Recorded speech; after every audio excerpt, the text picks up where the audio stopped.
हरिओम। योग शिक्षा के YouTube चैनल पर आप सभी का स्वागत है। जैसा कि आपको पता है कि योग शिक्षा आपके लिए 6 हफ्तों का टेस्ट सीरीज प्रोग्राम लेकर आया है, जिसमें आपको 60 क्वेश्चंस हर हफ्ते प्रोवाइड कराए जाएंगे क्विज के रूप में। 5 इयर्स सॉल्व PYQs आपको प्रोवाइड कराए जाएंगे। 100 प्लस डेमो क्वेश्चंस आप हमारे टेलीग्राम चैनल पर देख सकते हैं, जिसका कि लिंक डिस्क्रिप्शन में है। और इस दौरान हम लोग मोर देन 1000 क्वेश्चंस प्रैक्टिस करने वाले हैं। मॉक टेस्ट परचेज करना चाहते हैं तो इसके लिए आपको 500 रुपीज पे करने पड़ेंगे, और यह टेस्ट आपको हर वीक होगा 15, 22, 29 जैन को और 5, 12, 19 फेब को 6 मॉक टेस्ट पेपर होंगे। और ये 500 रुपीज टिल 16th जैन है, और उसके बाद में भी शायद प्राइस इंक्रीज हो सकती है। अगर आप फ्री सेशन का लाभ लेना चाहते हैं तो लिंक में एक गूगल फॉर्म्स होगा, आप उसको सबमिट कर दें, आपको हम उस ग्रुप में ऐड कर देंगे। कल हमारा पहला क्विज हुआ था, आइए उस क्विज के क्वेश्चंस को देखते हैं। ऑलमोस्ट 24 लोगों ने पार्टिसिपेट किया था और जो मैक्सिमम मार्क्स आया वो 7 आया। अगर आपके इस क्विज में 8, 9, 10 मार्क्स बनते हैं तो आपके JRF के चांसेस बढ़ जाते हैं। अगर आप 5, 6, 7 स्कोर करते हैं तो आपका नेट क्लियर हो जाएगा, और अगर उससे कम आप स्कोर करते हैं तो इसका मतलब आपको थोड़ा सेल्फ स्टडी करने की जरूरत है। आइए पहले क्वेश्चंस को देखते हैं। हमारा पहला क्वेश्चन है, इनको सीक्वेंस में अरेंज करना है। क्वेश्चंस को आप सॉल्व कीजिए, देखिए आपसे क्वेश्चन सॉल्व होता है कि नहीं, और अपने आप को हमेशा मेजर करने का कोशिश कीजिए। वीडियो को फॉरवर्ड मत कीजिएगा। अगर लगे कि आपको क्वेश्चंस नहीं आ रहे हैं या आपसे यह क्वेश्चन नहीं सॉल्व होगा, तभी वीडियो को स्किप कीजिएगा। तो चलिए इसका आंसर्स मैं आपको बताता हूँ। अगर बात करें महर्षि रमन की, तो इनका जन्म कब हुआ था? 30 दिसंबर 1879 में। बात करें श्याम चरण लाहिड़ी जी की, तो इनका जन्म कब हुआ था? 30 सितंबर 1828। अगर बात करें टी कृष्णमाचार्य की, तो इनका जन्म कब हुआ था? 18 नवंबर 1888। और बात करें स्वामी शिवानंद की, तो इनका जन्म कब हुआ था? 8 सितंबर 1887। अगर सीक्वेंस में अरेंज करेंगे तो ये आपका पहला आएगा, फिर महर्षि रमन 1879, और फिर स्वामी शिवानंद 87, और फिर टी कृष्णमाचार्य 1888। तो आपका सही आंसर हो जाएगा 2, 2, 1, 4, 3।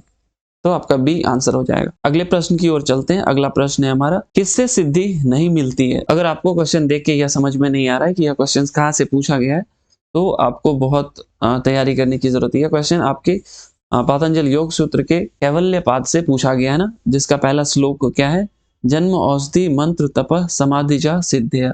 मतलब मंत्र से मिलती है सिद्धि, जप से, समाधि से और औषधि से। विद्या से सिद्धि नहीं मिलती है, और यहाँ नहीं मिलती है पूछा गया, तो आपका उत्तर विद्या हो जाएगा। ये हमारा दूसरा क्वेश्चन था। तीसरे क्वेश्चन को देखते हैं। लाइसोसोम एब्सेंट इन एरिथ्रोसाइट और nucleus is absent in RBC।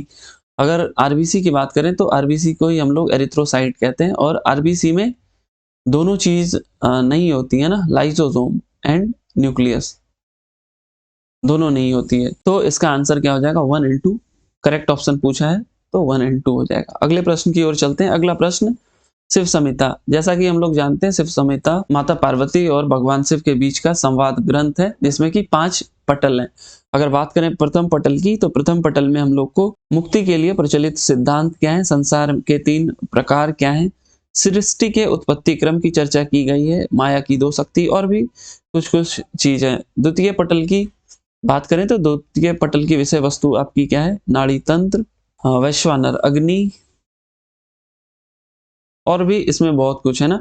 तृतीय पटल की बात करें तो तृतीय पटल में हम लोगों को प्राण विवेचन और गुरु की महत्ता का चर्चा मिलती है। यहाँ से क्वेश्चन बना हुआ है, अगर आपने PYQs देखे होंगे तो गुरु की महत्ता किस पटल में शिव संहिता के देखने को मिलती है, यह क्वेश्चन पहले आया हुआ है। अगर बात करें आसनों की चर्चा कहाँ मिलती है, तो आसनों की चर्चा हमें तृतीय पटल में ही मिलती है। चतुर्थ पटल में हमें मुद्रा की चर्चा मिलती है। 5वें पटल की विषय वस्तु आप हमें कमेंट करके बताएं। अगले प्रश्न की ओर चलते हैं। अगला प्रश्न है हमारा, पोस्टीरियर पिट्यूटरी ऑल्सो कॉल्ड। इसका आंसर मैं आपको नहीं बताने जा रहा हूँ। आई बटन पे एक लिंक आ रहा होगा, जिसमें मैंने पूरे डिटेल में पिट्यूटरी ग्लैंड को एक्सप्लेन किया है, आप उसको देखिए। बहुत चीज वहां से आपको क्लियर होगा, कौन कौन से हार्मोन आपके पोस्टीरियर पिट्यूटरी से निकलते हैं, कौन कौन से एंटीरियर पिट्यूटरी, एंटीरियर पिट्यूटरी का क्या दूसरा नाम है, पोस्टीरियर पिट्यूटरी का दूसरा नाम क्या है। तो आप उस वीडियो को देखिए, तो फिर आप खुद ही इसका आंसर समझ जाएंगे। अगले प्रश्न की ओर चलते हैं। अगला प्रश्न है हमारा, इंक्रीज इन यूरिक एसिड में लीड्स टू। यहाँ से भी क्वेश्चंस बने हैं, तो इसका सही आंसर क्या होगा? अर्थराइटिस। 8th पोस्चर ऑफ सूर्य नमस्कार। जनरली लोग सूर्य नमस्कार कर लेते हैं, लेकिन उसके मंत्र को नहीं लोग जानते। अगर आप प्रीवियस ईयर क्वेश्चंस देखे होंगे तो करीब 3 बार यहाँ से क्वेश्चंस बन चुका, इस बार भी यहाँ से क्वेश्चंस आए थे। तो 8th पोस्चर का मंत्र क्या होगा? ओम मरीचय नमः। यहाँ पे 12 पोस्चर और 12 मंत्र हैं, आपको एक एक मंत्र के साथ पोस्चर याद होने चाहिए। कभी कभी यहाँ से मैच द फॉलोइंग से भी पूछते हैं, और अब इस टाइप के क्वेश्चंस पूछे जा रहे हैं, तो आपको एक एक पोस्चर के साथ एक एक मंत्र याद होना चाहिए। अगले प्रश्न की ओर चलते हैं। Theme of international yoga day. इस तरह के क्वेश्चन 2 साल से नहीं आ रहे हैं, तो मे भी इस बार शायद पूछते।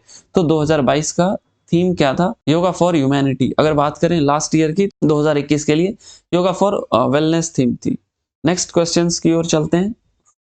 Angina pectoris related to. ये सीधे आपके हार्ट से रिलेटेड क्वेश्चन है। ये बहुत इजी क्वेश्चन है, आशा करते हैं आप सभी ने इसका उत्तर दिया होगा। अगले प्रश्न की ओर चलते हैं।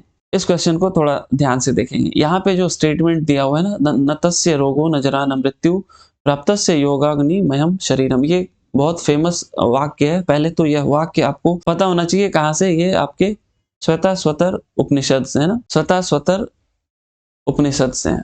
अब इसको समझते हैं ना।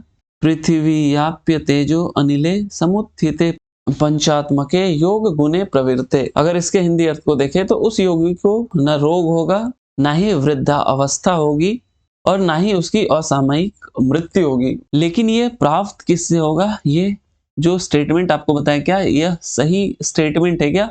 अगर ये सही होगा तब ये इसके करेक्ट एक्सप्लेनेशन होगी। आइए इसके हिंदी अर्थ को देखते हैं। तो यहाँ पे हिंदी अर्थ क्या कहा गया है कि पृथ्वी, जल, अग्नि, वायु और आकाश की अभिव्यक्ति होने पर, अर्थात पंचभूतमय योग गुणों का अनुभव होने पर, जिसे योगाग्निमय शरीर प्राप्त हो गया है। यही श्लोक है ना। अगर यह जिसे प्राप्त हो गया है उसे यह चीज कभी नहीं आएगी। इसका मतलब यह भी सही है, यह भी सही है, और यह इस स्टेटमेंट का करेक्ट एक्सप्लेनेशन है। इस तरीके का क्वेश्चन आप तभी सॉल्व कर पाएंगे जब आप ओरिजिनल टेक्स्ट बुक से आप स्टडी करेंगे। आप प्लीज नोट्स को प्रीफर मत किया कीजिए, क्योंकि नोट्स में कभी कभी आप संस्कृत वर्ड को मिस कर देते हैं। और इस बार से या लास्ट टाइम से अब संस्कृत के श्लोक दे के आपसे पूछे जाते हैं कि यह श्लोक किस ग्रंथ से लिया गया है। तो आप अपनी अप्रोच को थोड़ा सा सुधारिए। आशा करता हूँ आपको क्विज के क्वेश्चंस अच्छे लगे होंगे। आपके कितने स्कोर आए आप हमें कमेंट करके जरूर बताएं। और अगर आप भी क्विज करना चाहते हैं तो वीडियो के डिस्क्रिप्शन में एक गूगल फॉर्म्स का लिंक होगा, आप उसको फिलअप कर दें, फिर हम आपको उस टेलीग्राम ग्रुप में ऐड कर देंगे, और फिर हर रात 9 बजे क्विज आपको प्रोवाइड कराया जाएगा और आप क्विज को अटेम्प्ट कर सकते हैं। वीडियो देखने के लिए आपका बहुत बहुत धन्यवाद। Thank you, thanks for watching.